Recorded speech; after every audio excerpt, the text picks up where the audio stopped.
Hoje a gente vai mergulhar na história por trás do Hanukkah, a incrível e dramática revolta dos Macabeus. É uma saga, sabe, sobre fé, sobre rebelião e sobre a luta desesperada de um povo para não ser simplesmente apagado do mapa por um império.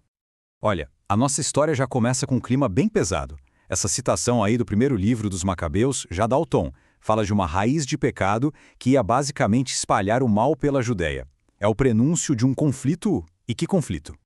Então, para entender essa história toda, a gente vai passar por 5 pontos principais. Primeiro, o cenário, esse mundo dividido. Depois, as leis, que foram a gota d'água. Aí vem a faísca que começa tudo, a revolta em si. E, por fim, o que nasceu disso, uma nova dinastia. Certo. Então vamos começar pelo começo. Para a gente entender essa revolta, a gente precisa primeiro entender o mundo daquela época. Um mundo que literalmente nasceu das cinzas de um império gigantesco. Então o que acontece? Alexandre o Grande morre. E o império dele? Bom, ele se despedaça. Vira uma briga de foice entre os generais pelo poder. E no meio desse caos todo, a Judéia acaba caindo no colo de uma dinastia grega, os Seleucidas. E aí, em 175 a.C., o caos entorna de vez. É quando sobe ao trono um rei chamado Antíoco IV. E esse Antíoco, ele não era qualquer um. Ele já tinha sido refém em Roma, então era um cara, digamos, com muita ambição e pouquíssimos escrúpulos.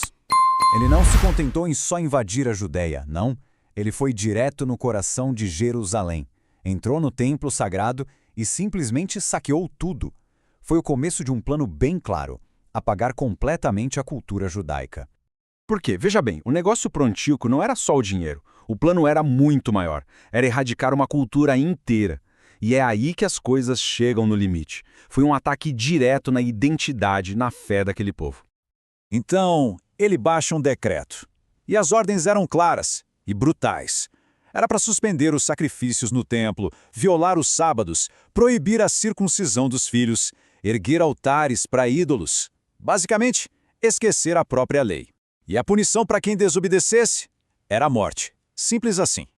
Mas o golpe final, o ato que foi um choque absoluto para todo mundo, foi esse aí.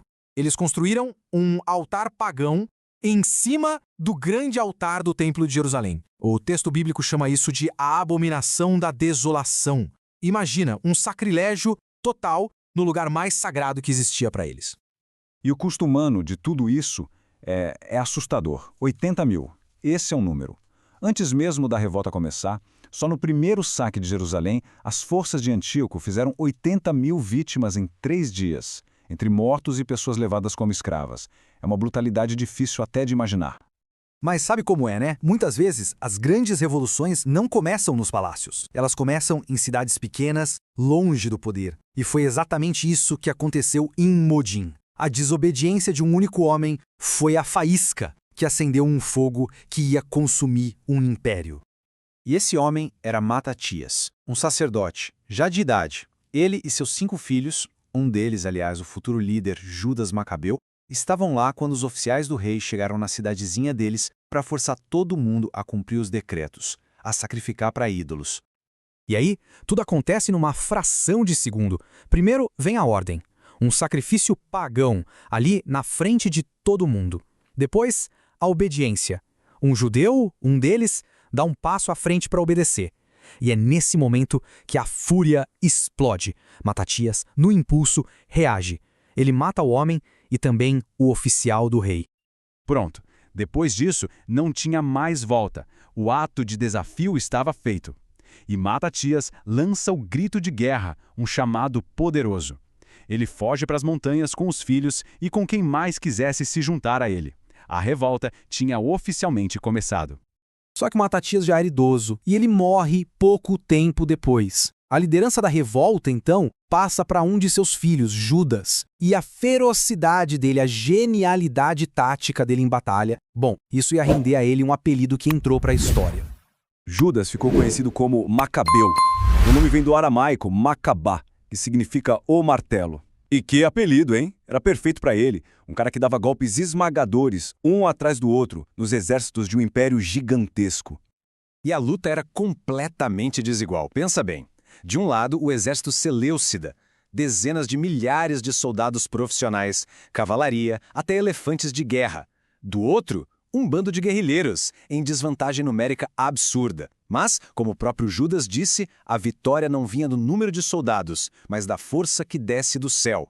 E ele provou que estava certo. Com táticas de guerrilha simplesmente brilhantes, Judas conseguiu uma vitória atrás da outra. Vitórias que pareciam impossíveis. E, em apenas 3 anos desde o começo da revolta, ele consegue o impensável, retoma Jerusalém e purifica o templo. É exatamente esse evento que até hoje é comemorado no Hanukkah.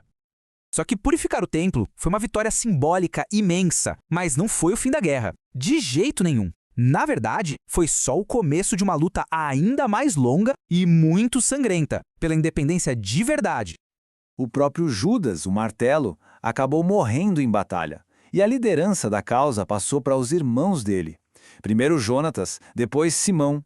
Cada um foi assumindo o bastão e continuando a luta, que aos poucos foi mudando de vitórias no campo de batalha para lances mais políticos. E foi Simão, o último dos irmãos que sobreviveu, quem finalmente conseguiu fechar a conta.